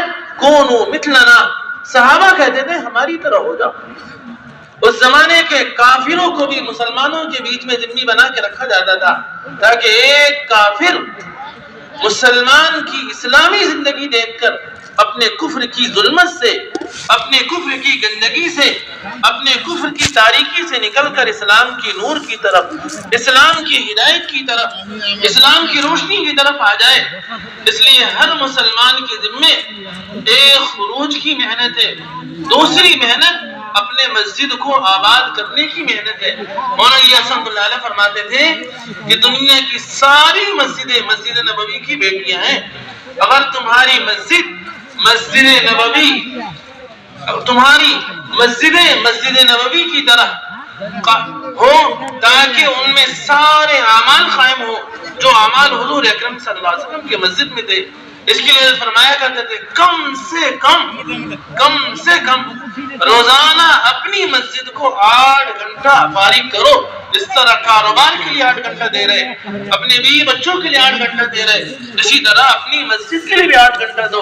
हुजूर अकरम सल्लल्लाहु अलैहि वसल्लम का मामूल था कि आप जिंदगी का एक हिस्सा अपने घर वालों के लिए, एक हिस्सा अपने आराम और राहत के लिए और एक हिस्सा अल्लाह के लिए फारिग कर रखा था। कि हर मुसलमान की जिम्मेदारी है अपनी जिंदगी का तिहाई हिस्सा, अपनी जिंदगी का तिहाई हिस्सा फारिग करे। सालाना 4 माह, महाना 10 दिन और रोजाना अपने मकाम पर रहकर मस्जिद के लिए 8 घंटा फारिग करे। और हर मुसलमान आमाले मस्जिद में रहे। आमाले मस्जिदी, आमाले हिफाजत, आमाले तरबियत, आमाले दावत और आमाले हिदायत है। बुजुर्ग और दोस्तों, मेहमान আমাদেরকে বলছেন যে হুজুর পাক সাল্লাল্লাহু আলাইহি ওয়াসাল্লাম দুনিয়া থেকে বিদায় নেওয়ার পরে যখন ইরতিদাদ আরম্ভ হয়, মানুষ মুরতাদ আরম্ভ করে, সাইয়েদনা আবু বকর সিদ্দিক রাদিয়াল্লাহু তাআলা এই ইরতিদাদকে শেষ করার জন্য, ইরতিদাদকে বন্ধ করার জন্য মদিনা থেকে জামাত বানিয়ে এলাকাতে পাঠিয়েছিলেন। যখন ওই এলাকাতে জামাত রওনা হয়েছিল, বিশেষভাবে তাদেরকে 2টা হিদায়াত দিয়েছিলেন, 2টা কথা বলে দিয়েছিলেন যে শোনো, তোমরা এলাকাতে যাইতেছো, ওই এলাকাকে যদি আবার ঘুরিয়ে আনতে চাও, তাদের জিন্দেগি যদি তোমরা পরিবর্তন করতে চাও, তাহলে 2টা মেহনত খাস করে তোমরা করবে। যে একটা মেহনত কি করবে, যে তাদেরকে আল্লাহর রাস্তায় বার করে দিবে। যে এক মেহনত আল্লাহর রাস্তায় যেন সময় বার হয়ে যায়, এটাই জড়িয়ে করে তাদের জিন্দেগি বদলিবে আর তাদের যে রাস্তা ছুটে গিয়েছিল এটা আবার তারা ঘুরে পাবে। যে এটা প্রথম তোমাদের জিম্মেদারি। আর দ্বিতীয়, যে মাহল তোমরা মদিনাতে দেখেছো, ওদের পাক সাল্লাল্লাহু আলাইহি ওয়াসাল্লাম এই মার্কাজি এলাকাতে যে পরিবেশ কায়েম করেছেন, মদিনাতে যে একটা মাহল, যে পরিবেশ বানিয়েছেন, এই পরিবেশ সেই এলাকাতে কায়েম করো। অর্থাৎ এর জন্য তোমরা যে এলাকাতে যাইতেছো, সেই এলাকার মসজিদগুলোকে তোমরা আবাদ করতে হবে, সেখানে মদিনাওয়ালা মাহল কায়েম করতে হবে। যে হযরত বলেন যে যদি আমাদের মসজিদগুলোকে আমরা মদিনার মসজিদের মতো বানিয়ে নিতে পারি, আল্লাহ রাব্বুল ইজ্জত আমাদের মহল্লাগুলোকে মদিনার মহল্লার মতো বানিয়ে দিবেন। এজন্য বুজুর্গ অধ্যক্ষ যে হযরত মাওলানা ইলিয়াস রাহমাতুল্লাহ আলাইহি বলতেন যে দুনিয়ার সমস্ত মসজিদগুলো মসজিদে নববীর যে মেয়ে, এই জন্য যে যেমন করে মসজিদে নববীকে হুজুর পাক সাল্লাল্লাহু আলাইহি ওয়াসাল্লাম আমল দিয়ে সাজিয়েছিলেন, এমন করে আমাদের মসজিদগুলোকে আমাদের আমল দিয়ে সাজাতে হবে। এজন্য মেহমান বলছেন এই 2টা উসুল আর 2টা নিয়ম এটা আমাদের মনে রাখতে হবে। যে একটা হয়েছে দিনকে বাঁচানোর জন্য, দিনকে হেফাজতের জন্য, যে আমরা কি করতে হবে, এক আল্লাহর রাস্তায় বার হওয়ার নিজামকে বাকি রাখতে হবে। আর দ্বিতীয়, নিজের এলাকাকে, নিজের মসজিদগুলোকে মসজিদে নববীর তরজে আমরা আবাদ করতে হবে। মেহমান বলেন যে হ্যাঁ, যদি আমরা প্রথমে এতটা পারি না, তবে আমরা শুরু তো করি। যে হ্যাঁ, তার জন্য শুরু কোথা থেকে করব, যে আমার জিন্দেগির আমার সময়ে 3 ভাগে আমি বিভক্ত করি, আর রোজানা আমি একটা ভাগ আমার মসজিদকে আমি দিই। যে কমসে কম হযরত মাওলানা ইলিয়াস রাহমাতুল্লাহ আলাইহি বলতেন যে তোমাদের মসজিদগুলোকে যদি মসজিদে নববীর মতো বানাতে চাও, তাহলে হার মুসলমান যেন তার জিন্দেগির কমসে কম 8 ঘন্টা করে সময় সে মসজিদে দেয়। এজন্য মেহমান বলছেন যে ভাই, এই 8 ঘন্টা আপনার কাছে মনে হইতেছে যে অনেক লম্বা সময় চাওয়া হইতেছে। যে না, আপনি যদি একটু জিন্দেগির হিসাব করেন, আপনি যদি আপনার জিন্দেগির দিকে একটু দেখেন, তবে আপনার কাছে 8 ঘন্টা আছে। কারণ আমাদের জিন্দেগির একটা নিজাম আছে, একটা তরতিব আছে, যে আমরা জিন্দেগি পার করি 8 ঘন্টা আমরা আরাম করি। 8 ঘন্টা আরামের অর্থ হইছে 6 ঘন্টা আমরা আরাম করি, 2 ঘন্টা ঘরের অন্য প্রয়োজন আছে, প্রয়োজনগুলো মেটাই। নিজের ঘরের জন্য 8 ঘন্টা আমাদের দরকার আছে, নিজের রোজি রোজগারের জন্য আমাদের 8 ঘন্টার প্রয়োজন আছে। 8 ঘন্টা আমরা কামাই রোজগার করি, কোনো অসুবিধা নেই। 8 ঘন্টা কামাই রোজগার করে নিলাম, 8 ঘন্টা আমার ঘরে আরাম, ঘরের প্রয়োজন মিলে 8 ঘন্টা আমি পার করে দিলাম। এখন 24 ঘন্টার ভিতরে কয় ঘন্টা বাকি থাকলো? 8 ঘন্টা সবার কাছে বাকি আছে। এই 8 ঘন্টা আমাদের কাছ থেকে চাওয়া হইতেছে যে 8 ঘন্টা সময় যেন আমরা সবাই আমরা সমাজ জিন্দে মসজিদে যাওয়ার অভ্যাস করি। মেহমান বলেন যে শুধু ডেইলি 8 ঘন্টাই না, পুরো জিন্দগিটাই এমন করে আমরা 3 ভাগে বিভক্ত করি যে আমাকে আল্লাহ রাব্বুল ইজ্জত একটা জিন্দগি দিয়েছেন, একটা বছরে সময়গুলো পার হইতেছে। এইজন্য আমার জিন্দগির সময়কে আমি 3 ভাগে বিভক্ত করব। যে বছরে আমি 4 বার যে কি করব, 4টা 4 মাস যে আসে 3 বার আসে, আমি একটা 4 মাস আল্লাহর রাস্তায় দেব, 2টা 4 মাস আমি নিজের প্রয়োজনে আমি মেটাবো। আমার মাসে আমি 3 ভাগে বিভক্ত করব। আমার মাসে আমি 30 দিন পাই, 20 দিন আমার নিজের প্রয়োজন আমি পুরা করব, আর 10 দিন আমি আল্লাহকে দেব। আর আমার জিন্দগির আমার ডেইলি আমি 24 ঘন্টা পেয়েছি, আমি 18 ঘন্টা আমি আমার প্রয়োজন মেটাবো, আর 8 ঘন্টা আমি আল্লাহকে দেব। এমন করে যে আমরা পুরো মজমা নিয়ত করি যে ইনশাআল্লাহ আমাদের জিন্দগিকে এমন ভাগে 3 ভাগে বিভক্ত করব ইনশাআল্লাহ। আল্লাহ আমাদের সাথে। अल्लाह रब्बुल इज्जत ने मोमिन और मुशरिक में फर्क बयान किया, अलामत बयान की कि मोमिन कौन होगा। इन्नमा यामुरु मसाजिद अल्लाह मन आमना बिल्लाहि वल यौमिल आखिर। मोमिन वो होगा जो अल्लाह के घर को आबाद रखेगा, और मुशरिक मा कान लिल मुशरिकीन अन यामुरु मसाजिद अल्लाह, कि मुशरिक अल्लाह के घर को कहां आबाद कर सकता है। इसलिए मौलाना रहमतुल्लाह अलैह फरमाते थे कि हुजूर अकरम सल्लल्लाहु अलैहि वसल्लम ने हर उम्मती को मस्जिद वाला बनाया था। मस्जिद के मखसूस अमाल थे जिनकी वजह से मुसलमानों की जिंदगी में इम्तियाज था। एक मुसलमान दूर से पहचान लिया जाता था अमाले मस्जिद की वजह से कि मुसलमान है। इस जमाने में मुसलमान अमाले मस्जिद को छोड़ा, मस्जिद के अमाल से दूर हुआ, दीन से दूर हुआ। अब मुशरिक और मोमिन में पहचानने के लिए किसी हादसे में मौत हो गई, फरमाया कहते देखना पड़ता है शर्मगाह खोलकर कि देखो ये मुसलमान है या गैर मुस्लिम है, इसको जलाया जाए दफनाया जाए। अमाले मस्जिद के छूटने की वजह से हज़रत फरमाया करते थे कि हुजूर अकरम सल्लल्लाहु अलैहि वसल्लम की मस्जिद 24 घंटा आबाद रहती थी। आपकी मस्जिद में कभी ताला नहीं लगता था। हर आने वाला अपने हर हाजत हर जरूरत मस्जिद से पूरा किया करता था। मस्जिदें जरूरतों को पूरा करने के लिए, मुसीबतों को दूर करने के लिए, अल्लाह से ताल्लुक कायम करने के लिए, और अपने दिलों की तहारत के लिए, तालीम व ताल्लुम के लिए, माँ के पेट से लेकर कब्र के पेट तक सारा दीन सारी शरीयत सीखने की जगह वो मस्जिद थी। हाकिम अपनी हुकूमत का, ज़ार अपनी ज़राअत का, ताजिर अपनी तिजारत का, मजदूर अपनी मजदूरी का, सारा दीन मस्जिद से सीखता था। बाहर जाकर ठीक ठीक जिंदगी गुजारता था। इसलिए हुजूर अकरम सल्लल्लाहु अलैहि वसल्लम ने हर उम्मती को मस्जिद की मेहनत पे डाला था। अल्लाह रब्बुल इज्जत ने मोमिन की अलामत ही बयान की है, मस्जिदों को आबाद करने वाले लोग होंगे। मुहतरम बुजुर्ग और दोस्तों, मेहमान বলছেন আল্লাহ তাবারক ওয়া তাআলা মুমিন এবং মুশরিকের মাঝখানে যেটা পার্থক্য করেছেন, সেই পার্থক্যটাই মসজিদের মেহনত, মসজিদ আবাদি। কোরআনে কারীমে আল্লাহ রাব্বুল ইজ্জত বর্ণনা করেছেন, মুমিনের গুণ বর্ণনা করেছেন, আর মুনাফিকের কথাও বর্ণনা করেছেন, মুশরিকের কথাও বর্ণনা করেছেন যে মুমিন কারা, মুমিনের কিছু আলামত, কিছু পরিচয়, কিছু নিশান আছে যে হ্যাঁ আছে, যে কি ইন্নামা ইয়ামুরু মাসাজিদাল্লাহি মান আমানা বিল্লাহি ওয়াল ইয়াউমিল আখির, যে যারা আল্লাহ এবং কিয়ামতের উপর ঈমান রাখে তারা মসজিদকে আবাদ করে। এটা যে মসজিদ আবাদ করা ঈমানের পরিচয়, ঈমানের একটা আলামত এটা। যে হ্যাঁ, আর যারা মুনাফিক যে মুশরিক কারা, যে মা কানা লিল মুশরিকিনা আন ইয়ামুরু মাসাজিদাল্লাহ, যে হ্যাঁ যে মুশরিক যে তারা যারা মসজিদকে আবাদ করে না।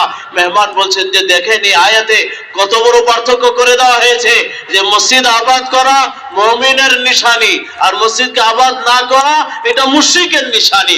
যে এই নিশানি যদি আমরা যতদিন মুসলমান নিজের মসজিদকে আবাদ রাখবে, তাদেরকে তারা কাফিরদের মতো হবে না, মুশরিকদের মতো হবে না, আর তাদের জিন্দেগির মধ্যে একটা পার্থক্য বাকি থাকবে। যেখানে থাকবেন আপনি সেখানে দেখেই বুঝতে পেরে যাবেন ইনি মুমিন, ইনি মুসলমান। ওনাকে দেখেই বুঝতে বুঝতে পেরে যাওয়া যাবে। এই জন্য হুজুর পাক সাল্লাল্লাহু আলাইহি ওয়াসাল্লাম সাহাবায়ে কেরামকে মসজিদওয়ালা বানিয়েছিলেন। তারা যখন মসজিদ আবাদ করানোওয়ালা বনে গিয়েছিলেন, তাদের জিন্দেগির এক পরিচয় বনে গিয়েছিল। ওই জন্য তাদের যুগে মানুষ সাহাবাকে দেখেই দিনদার দিন বুঝে যেত, ইসলাম বুঝে যেত। আর তারাও বলতো কোনো আমসাল না, আমাদের মতো বনে যাও, তোমরা কামিয়াব হয়ে যাবে। যে এটা কোথা থেকে পয়দা হয়েছে? যে ওই মসজিদ আবাদের থেকে পয়দা হয়েছে। যে মসজিদ আবাদের জন্য করে মুসলমানের নিজের পরিচয় পয়দা হবে, মুসলমানের মধ্যে হিম্মত আসবে, মুসলমান যেখানে থাকবে তার পরিচয়কে সে বাঁচিয়ে রাখবে, আর সে নিজেও দিনের উপর চলবে, তাকে দেখে মানুষ হিদায়েত পাবে। আর যদি মুসলমান দিনে মসজিদ আবাদের মেহনতকে ছেড়ে দেয়, তাহলে কাফির আর তার মাঝখানে কোনো পার্থক্য থাকবে না। মেহমান বলছেন, আপনি দেখবেন যে যে এলাকাতে মসজিদ আবাদ নয়, যেগুলো এলাকাতে মসজিদের মেহনত হয় না, সেগুলো এলাকাতে মুসলমান এবং মুশরিকদের আপনি দেখে পার্থক্য করতে পারবেন না যে কে মুসলমান আর কে মুশরিক। যে অনেক সময় এমন হয়ে যায়, আল্লাহ না করো, কোনো জায়গায় কোনো হামলা হয়ে যায়, বা কোনো যে অ্যাক্সিডেন্ট হয়ে যায়, কোনো ভূমিকম্প এসে যায়, কোনো আপদ বিপদে যখন বড় ধরনের মানুষ হালাক হয়ে মরে যায়, তখন মানুষের লজ্জাস্থান বার করে দেখতে বাধ্য হয় মানুষ কে মুসলমান কে গায়ের মুসলিম।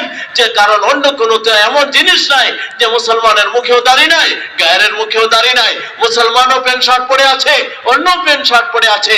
জাহিরে দেখে যে পার্থক্য করা যাবে এমন কিছু পাওয়া যায় না, যে তাদের লজ্জাস্থানকে দেখে পার্থক্য করতে লাগে। যেই যে এত বড় একটা মুসিবত এসেছে, এটার কারণ কি? যে হ্যাঁ, মসজিদকে আবাদ না করা এটার কারণ বলেছে। এই জন্য বুজুর্গ দোস্ত, যে হ্যাঁ, হুজুর পাক সাল্লাল্লাহু আলাইহি সাল্লাম সাহাবায়ে কেরামকে মসজিদওয়ালা বানিয়ে গিয়েছিলেন। যে হযরতজি বলতেন যে হুজুর সাল্লাল্লাহু আলাইহি ওয়াসাল্লামের মসজিদ 24 ঘন্টা আবাদ থাকতো।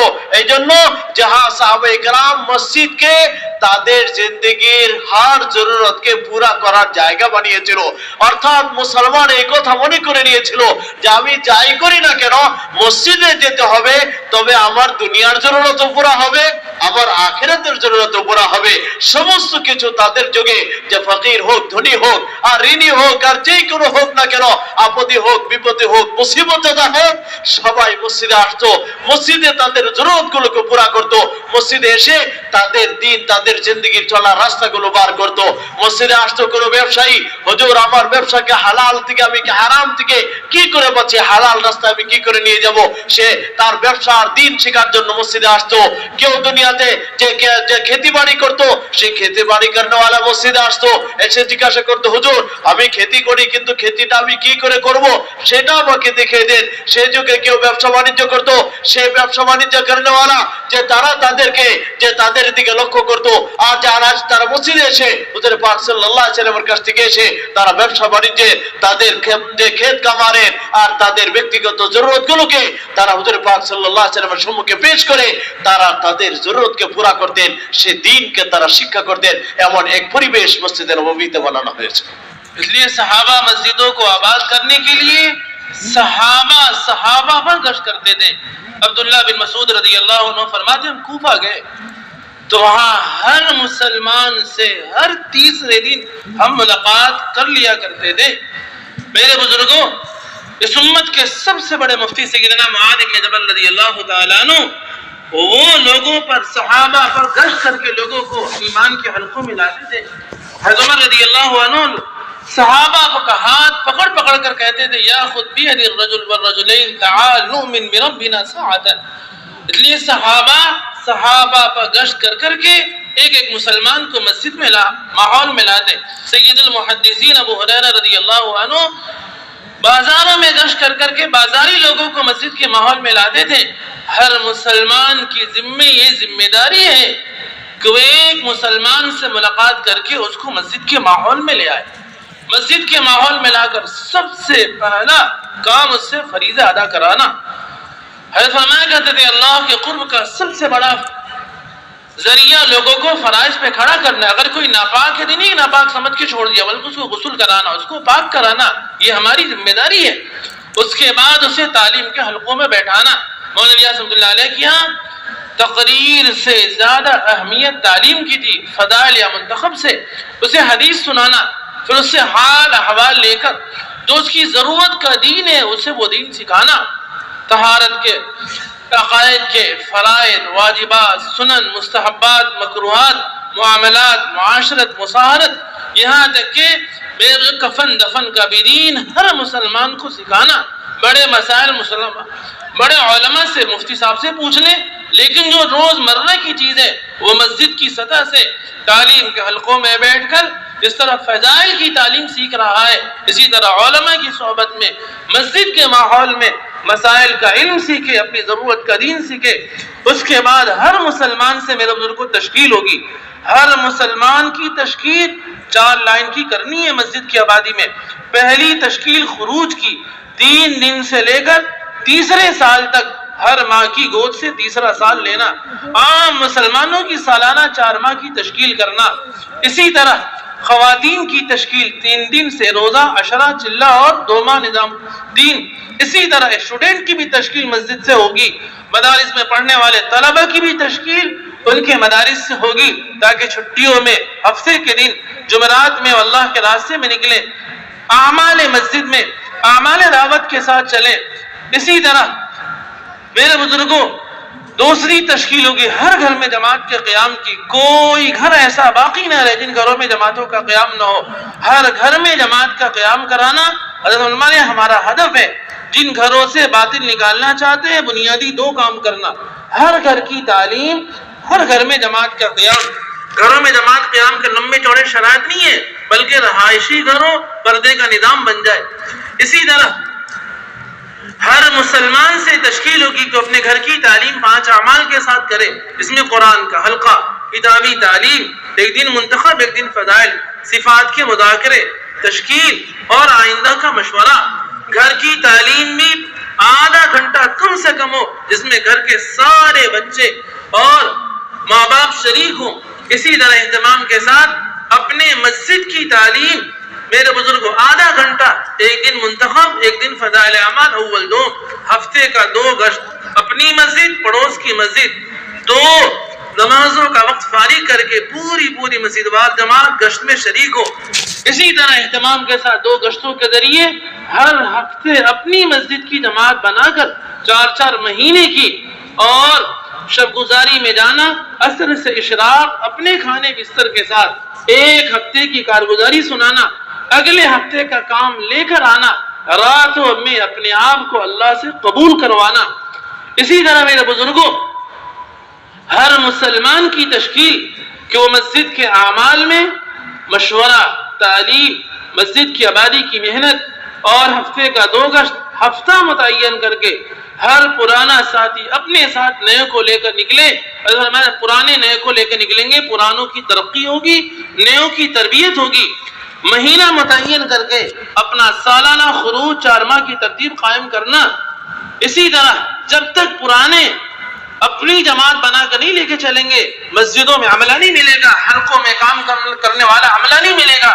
سالانہ خود اپنی ترتیب 4 ماہ کی قائم کرنا، اپنی جماعت بنا کے لے کے چلنا، ہر تیسرے سال بیرون کی، ہر دوسرے سال دوسرے صوبے میں، اور ہر پہلا سال اپنے صوبے کے بنجر اور ارتداد کے علاقوں میں فقیر بن کے نہیں، بلکہ میرے بزرگوں زیادہ سے زیادہ مال لے کر نکلنا۔ صحابہ مہمان بن کے نہیں، میزبان بن کے چلتے تھے، اپنا خرچ کرتے تھے، کھانے کی فضیلت نہیں، کھلانے کی فضیلت ہے۔ اسی طرح ان سارے کاموں کے ساتھ ساتھ مستورات کے میرے بزرگوں ششمائی جوڑ ہوں گے، مردوں کا ماہانہ جوڑ ہوگا۔ ان سارے اعمال کو کرنا ہے، اور اس کے بعد ان سارے اعمال کی کارگزاری نظام الدین لے کر آنا۔ ہر کام کرنے والا ساتھی ہر سال 2 ماہ نظام الدین آئے، سالانہ 4 ماہ خروج، 2 ماہ نظام الدین، اس طرح اپنے 6 ماہ کی ترتیب قائم کرنا، اپنے بچوں کو مکتب میں بھیجنا، اور انفرادی معمولات کی صبح و شام کی تسبیحات ہے، درود شریف ہے، تیسرا کلمہ ہے۔ اسی طرح ہر گناہوں سے بچنا، تقوی اختیار کرنا، طہارت کی زندگی گزارنا، کمائیوں کو بھی پاک کرنا۔ اسی طرح میرے بزرگوں تواضع کے ساتھ چلنا، سب کچھ کرنے کے بعد چھوٹا بن کر چلنا۔ چھوٹا بن کر چلیں گے اللہ نبھا دے گا، بڑا بن کر چلنا چاہیں گے اللہ پھاڑ کے پھینک دے گا۔ بڑائی صرف اللہ کی چادر ہے، کریں گے انشاءاللہ اس طرح۔ محترم বুজুর্গ আর দোস্ত, মেহমান আমাদেরকে শেষে বহুত গুরুত্বপূর্ণ কথা বলে গেলেন। যে সাহাবাদের সম্মুখে মসজিদ আবাদ করার গুরুত্ব তারা বুঝেছিলেন, এটা কত বড় গুরুত্বপূর্ণ জিনিস, যেটার উপর মুসলমান এবং মুশরিকিনের মাঝখানে পার্থক্য করা হয়েছে। এই কথাটা বোঝার জন্য সাহাবা ইকরামের মাঝখানে গাস্ট করতেন, সাহাবা ইকরামের মাঝখানে চলাফেরা করে তাদেরকে গাস্ট করে মসজিদে নিয়ে আসতেন, চলো আমরা মসজিদ আবাদ করি। মেহমান বলেন যে সাধারণ সাহাবারা বড় বড় সাহাবা এই কাজ করেছেন। সাইয়্যিদুল উলামা মুআয ইবনে জাবাল রাদিয়াল্লাহু তাআলা, যিনি উলামায়ে কেরামের সরদার, উনির মতো এক বড় বিজ্ঞ আলিম, যে উনি নিজে এত বড় আলিম যে উম্মতের সবথেকে বড় আলিম হওয়া সত্ত্বেও উনার নিজের আমল এটা ছিল যে সাহাবায়ে কেরামের মাঝখানে উনি গাস্ত করে করে মানুষকে ধরে মসজিদে নিয়ে আসতেন, চলো একটু মসজিদে গিয়ে আমরা ঈমানি মুযাকারা করি। হযরত ওমর ইবনে খাত্তাব রাদিয়াল্লাহু আনহুর মতো এত বড় জলিলুল কদর সাহাবী, উনার মতো লোকে এই কাজ করতেন, মানুষকে ধরে ধরে মসজিদে নিয়ে আসতেন। হযরত সাইয়্যিদুল মুহাদ্দিসিন হযরত আবু হুরায়রা রাদিয়াল্লাহু আনহুর মতো মানুষ, যে মদিনার বাজারে গস্ত করতেছেন আর মানুষকে মসজিদে নিয়ে আসার চেষ্টা করতেছেন, যে সাহাবা গুরুত্ব বুঝেছিলেন যে মসজিদ আবাদই আমার ঈমানের আলামত, আমি মুমিন হওয়ার পরিচয়, এইজন্য আমি যেই হই না কেন আমি মসজিদকে আবাদ করতে হবে। এটা সাহাবায়ে কেরামের জিন্দেগীর এক বড় মামুল ছিল। এইজন্য আমাদের কর্তব্য, আমরাও সবাই নিয়ত করি যে ইনশাআল্লাহ আমরা আমাদের মসজিদকে আবাদ করব ইনশাআল্লাহ। আল্লাহ আমাদের সবাইকে কবুল করুন। এখন মসজিদকে কেমন করে আবাদ করব? মেহমান বলছে যে আমরা উম্মতের মাঝখানে চলাফেরা করে করে মানুষকে গাস্ত করে মসজিদে নিয়ে আসবো, আনবো তো ইনশাআল্লাহ সবাই। আল্লাহ সবাইকে তৌফিক দান করুন যে উম্মতকে মসজিদে এনে কি করব, যে সমস্ত আমল সাহাবায়ে কেরাম করেছিলেন আমরাও তাই করব। যে ওই যুগে কি কাজ ছিল, যে যাদেরকে মসজিদে নিয়ে আসি এসে সর্বপ্রথম তাদেরকে ফরজ আদায় করিয়ে দেওয়া, এটা সবথেকে বড় কাজ। যে হযরত বড় ইলিয়াস রাহমাতুল্লাহি আলাইহি যিনি বলছিলেন যে উম্মতকে ফরজে দাঁড় করে দেওয়া, এটাই উম্মার মেহনতের আসল উদ্দেশ্য ছিল। এজন্য আমাদের কর্তব্য যাদেরকে নিয়ে এসেছি সর্বপ্রথম তাদেরকে যে নামাজের উপর তৈয়ার করব। যে ভাই নামাজ তো পড়ে নিয়েছেন বোধহয়, যে না নামাজ তো পড়ি নাই, যে চলেন নামাজটা পড়ে নেই, যে না হুজুর নামাজ তো পড়া যাবে না, একটু অসুবিধা আছে। যে কি অসুবিধা? বলেন আমি তো পাক না। যে আপনি পাক না কি? না না আমার কাপড় পাক না। যে কি হয়েছে? যে না আমার তো যে কাপড় অসুবিধা। মেহমান বলছেন যে না পাক বলে ছেড়ে দিলে হবে না, আমরা মসজিদে ইন্তজাম রাখি, ব্যবস্থা রাখি, আমরা তাদেরকে সেখানে গোসল করাবো, ওযু করাবো, কি প্রয়োজন আছে মেটাবো, মিটিয়ে তাকে আমরা নামাজের উপর দাঁড় করবো। ঠিক আছে ইনশাআল্লাহ, এটা আমাদের প্রথম দায়িত্ব মেহমান দিয়েছেন। যে দ্বিতীয়, যে হ্যাঁ এখন মসজিদে মাশাআল্লাহ নামাজ পড়ে নিয়েছে, এখন মসজিদে নববীতে যেটা দ্বিতীয় কাজ ছিল যে শিক্ষা শিক্ষির এক পরিবেশ ছিল। এইজন্য আমাদের মসজিদে আমরা কি করব, এখন ওনাদেরকে নিয়ে গিয়ে তালিমের হালকা কায়েম করব। হযরত মাওলানা ইলিয়াস রাহমাতুল্লাহ আলাইহির কাছে যে তালিমের গুরুত্ব বয়ান থেকে অনেক বেশি ছিল, কারণ তালিমে এখানে আল্লাহ এবং রাসূলের ডাইরেক্ট কথা মানুষ শুনতে পায়। এজন্য তালিমের হালকা কায়েম করে যাকে মসজিদে নিয়ে এসেছি, এই ফাজাইলের কিতাব আছে, মুনতাখাব আছে, এগুলো একটা দুইটা হাদিস তাকে শোনায়। শোনানোর পরে যখন সে হাদিস শুনে নেছে, এখন তার দিল নরম হবে। এখন ওনার সম্মুখে আমরা রাখবো যে হ্যাঁ এখন তাকে নিয়ে বসে বাকি তাকে একটু দাওয়াত দিতে হবে যে হ্যাঁ এখন তাকে মাসাইল দ্বীনের অন্য জিনিস যেগুলো সে জানে না সেগুলো আমরা যেমন করে মসজিদে নববীতে ওই যে মানুষ আসতো ব্যবসার মসলা জিজ্ঞাসা করতেছে, খেতে বাড়ির মসলা জিজ্ঞাসা করতেছে, যে এমন করে এখানেও আমরা ধীরে ধীরে ধীরে ধীরে যে মসজিদে উলামায়ে কেরামকে নিয়ে আমরা ইলমি হালকা কায়েম করব, আর উম্মতকে তাদের তাহারত থেকে নিয়ে, তাদের পবিত্রতার মশালা থেকে নিয়ে, ওযু গোসলের মশালা থেকে নিয়ে আমরা কাফন দাফনের পর্যন্ত, অর্থাৎ জিন্দেগির প্রথম থেকে নিয়ে জিন্দেগির সমস্ত মশালাগুলো, জিন্দেগির প্রয়োজনগুলো আমরা এখানে উলামায়ে কেরামের কাছ থেকে আমরা হাসিল করার চেষ্টা করব। মেহমান বলছেন হ্যাঁ বড় বড় কোন মশলা আছে, ওইগুলোর জন্য প্রয়োজন পড়বে দারুল ইফতায় যেতে, বড় বড় উলামায়ে কেরামের কাছে যেতে, আমরা যাব। যে হ্যাঁ কিন্তু সাধারণত যেগুলো স্বাভাবিক মশালাগুলো এগুলো আমরা মসজিদে উলামায়ে কেরামের সোহবতে থেকে ওনাদের কাছ থেকে আমরা এই ইলমগুলো শিক্ষা করার চেষ্টা করব। এটা আমাদের যে এই তরতিব সাহাবায়ে কেরামের ছিল, এমন করে আমাদের মসজিদে এই আমলাকে আমরা তৈয়ার করব। মসজিদে আনার পরে ফরাইজ আদায় করাবো, নামাজ আদায় করাবো, তালিম শোনাবো, আর তারপরে তাদেরকে মসলা মাসাইল শিক্ষা দিয়ে এখন তাকে তৈয়ার করা। ভাই এত মোবারক এত বড় দিনটা তোমার একটু 5 মিনিটে তুমি শিখতে পারবে না, এর জন্য তুমি আল্লাহর রাস্তায় বার হতে হবে। এই জন্য তাকে এখন আমরা তশকিল করব, যে প্রথম তশকিল তাকে আমরা আল্লাহর রাস্তায় বার হওয়ার তশকিল করব। নগদ তাকে 4 মাসের আওয়াজ দিব, আর 4 মাসের জন্য আমরা তাকে তশকিল করার চেষ্টা করব। যে আমাদের গর্দস্ত যে যত যে যার জন্য যেটা তৈয়ার হয়ে যায়, 4 মাসের নিয়ত করেছে, নগদ তৈয়ার হইতেছে না, একটু সময় দিয়ে দেই, কিন্তু নগদ কমসে কম 3 দিনের জন্য তৈয়ার করে নেই। যে এমন করে আমরা প্রথম তাকে তশকিল করব। দ্বিতীয় যে তাকে দ্বিতীয় তশকিল করব, যে তশকিলের মাঝখানে যে আমাদের গর্দস্ত যে সমস্ত লাইনের যাকে যে তশকিল করা যায় সেটা করব। কেউ এসেছে তার সালানা ওয়াক্ত লেগে গিয়েছে, এখন তাকে মাহানা সময়ের জন্য তশকিল করব। কেউ এসেছে পুরুষের সাথে তার তশকিল হয়ে গিয়েছে, এখন মস্তুরাতের সাথে তার তশকিল করব। যে আমাদের গর্দস্ত এমন করে যে শুধু এটাই না, বরঞ্চ সেখানে থাকা, তার যদি বাচ্চা মাদ্রাসায় লেখাপড়া করতেছে, তার ঘরের বাচ্চারা স্কুলে লেখাপড়া করতেছে, সেইটার তশকিলও করে নেই। যে ভাই তোমার বাচ্চা স্কুলে লেখাপড়া করতেছে, তাকে আল্লাহ রাস্তায় বার করো। যে তোমার বাচ্চা মাদ্রাসায় লেখাপড়া করো, যে এখন সময় আসতেছে, তুমি তাকে আল্লাহ রাস্তায় বার হওয়ার জন্য তৈয়ার করো।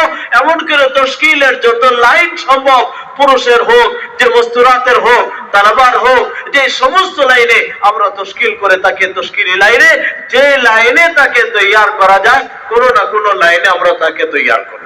দ্বিতীয় তশকিল করব, সে যেন তার বাড়িতে মস্তুরাতের জামাত রাখার জন্য তৈয়ার হয়। হযরত জি বলেন, আমাদের 2টা উদ্দেশ্য। বাতিল যদি ঘর থেকে বার করতে চাও, তাহলে 2টা কাজ করো। একটা কাজ ঘরে যেগুলো আমলে দেওয়া হয়েছে, ওই 5 আমলের সহিত নিজের ঘরে তালিমের হালকা কায়েম করো। আর দ্বিতীয় কাজ হয়েছে যে সেই ঘরে মস্তুরাতের জামাতকে কায়েম করাও। এই 2টা মেহনতের জন্য করে ইনশাআল্লাহ ঘরের বাতিল ঘর থেকে বার হয়ে যাবে। এজন্য আমরা এখন তাকে তশকিল করব, ভাই তোমার ঘরে মস্তুরাতের জামাত তৈয়ার যে তুমি রাখো। সে বলবে যে মাশাআল্লাহ আমার ঘরে মস্তুরাত জামাত তো থাকে, মস্তুরাত জামাত রাখার জন্য তৈয়ার হয়ে গেছে। এখন তাকে তশকিল করব যে ভাই তোমার ঘরে তালিম হইতেছে কিনা। যে হ্যাঁ মাশাআল্লাহ তালিম তো মাঝে মাঝে হয়, জানা এখন তাকে পাবন্দির সহিত আমরা তালিমের জন্য তৈয়ার করব। যাহা সে পাবন্দির সহিত সে যেন তার ঘরে তালিম করে। আর তালিমে আমরা 5টা কথা তাকে বুঝিয়ে দেই, যে তালিমে যে 5 কাজ করতে হয়, সেখানে যেন কোরআনী মুযাকারা হয়, সেখানে যেন সিফাতের মুযাকারা হয়, সেখানে যেন তশকিল হয়। এই সমস্ত কথা তাকে বুঝিয়ে আর তাকে মাশওয়ারা বুঝিয়ে আমরা পুরো তালিমের কথা তাকে তশকিল করে বুঝিয়ে তাকে তশকিল করে আমরা ছাড়বো। আর দ্বিতীয় তাকে তশকিল করব যে ভাই তুমি আল্লাহ রাস্তায় বার হয়ে যাইতেছো, কিন্তু যতদিন তুমি ঘরে আছো রোজানা তুমি 8 ঘন্টা ফারিক করে আমাদের মসজিদকে তুমি আবাদ করতে হবে।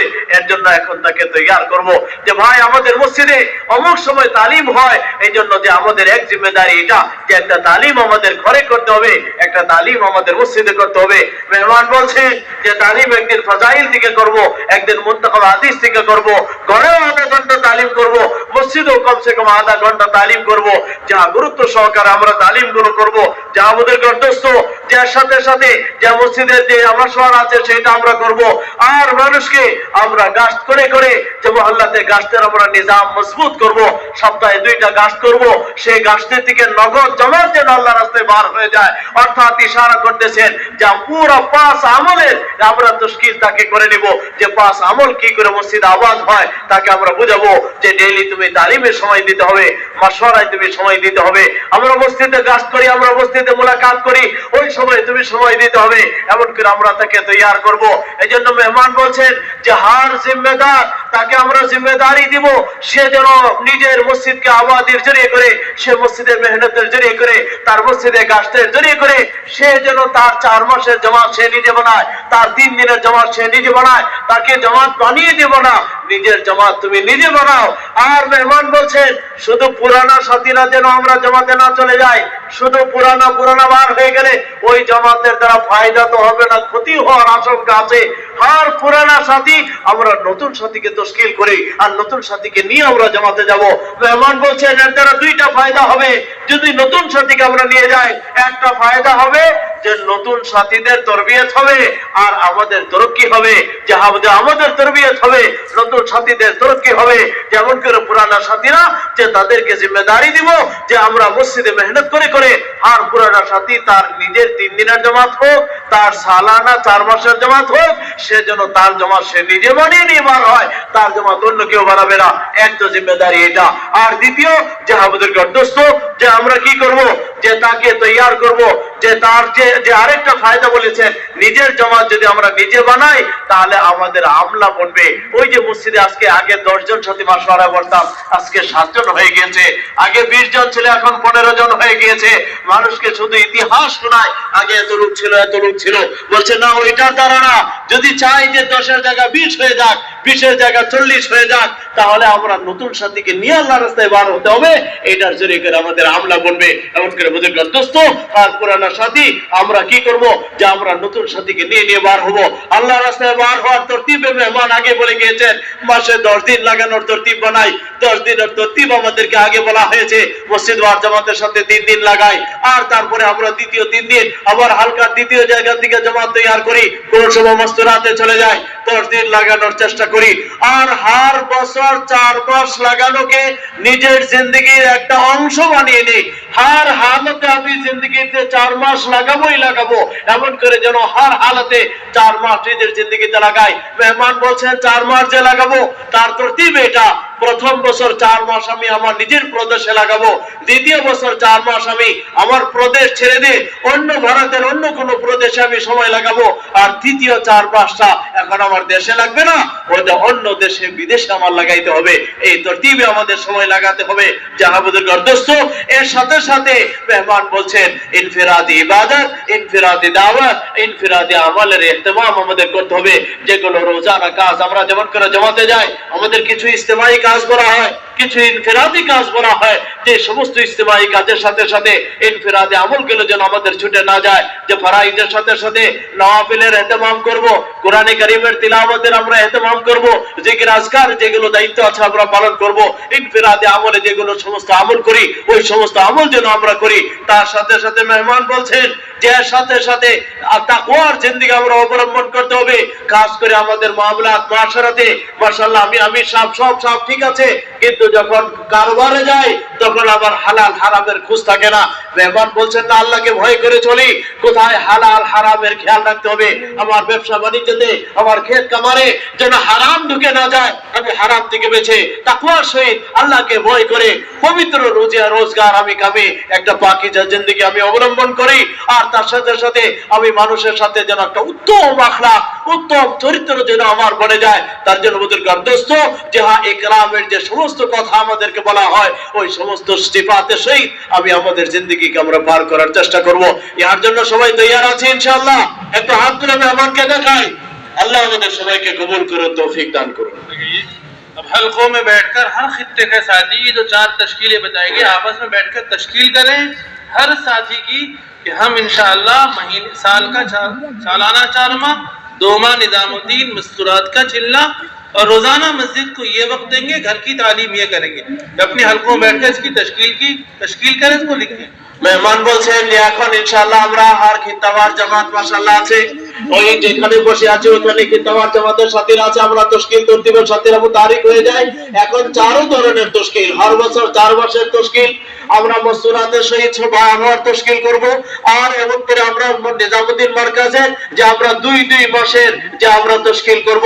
আর তার সাথে নিজের মসজিদকে যেন আবাদ করে 4 ধরনের তশকিল ইনশাআল্লাহ আমরা করব। এখন বারবার পরিবেশ না বানাই, সবাই ইনশাআল্লাহ আমরা খিতাবার জামাত যে যেখানে আছেন ওখানে বসে পড়েন, আর আমরা নাম লেখা আরম্ভ করি। আর নাম যেন আগেকার আপনাদের রুখের ব্যবস্থা হতে পারে, এই জন্য সবার কাছে অনুরোধ, হার খিতাবার জামাতের তশকিল তরতিবের সাথীরা আমরা এখন চৌকান্না হয়ে কাজ আরম্ভ করি।